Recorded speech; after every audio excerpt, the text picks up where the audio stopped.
सास का जवाब नहीं। राधिका और नमन की शादी को अभी 1 महीना ही हुआ था कि नमन को अपनी नौकरी के सिलसिले में 5 महीनों के लिए शहर से दूर जाना पड़ रहा था।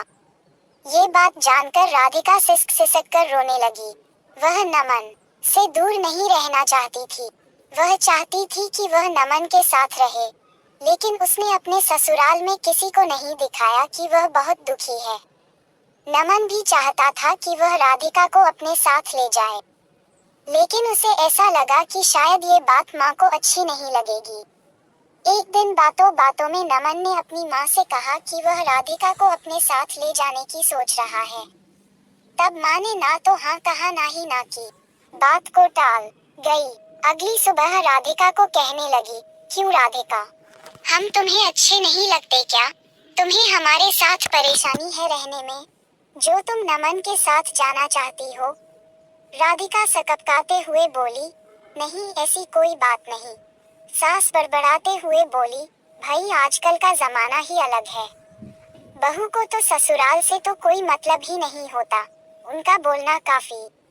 देर तक चलता रहा, तब राधिका की दादी सास अपने कमरे से बाहर आई और बोली, बहू ये सब क्या बड़बड़ कर रही हो?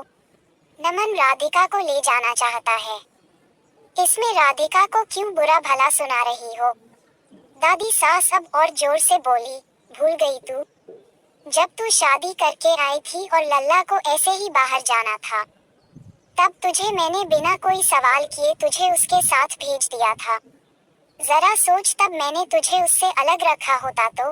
अरे यही तो सही समय है जब पति पत्नी एक दूसरे को अच्छी तरह समझ सकते हैं। जमाना मॉडर्न हो गया तो क्या, पति पत्नी के बीच का प्यार तो वैसा ही है। सास को उनकी ही सास ने सही बात समझा दी। सास ने भी अपनी सास की बात को समझा और राधिका और नमन को एक साथ हंसी खुशी भेज दिया। राधिका को अपनी दादी सास के विचारों पर बहुत गर्व हुआ।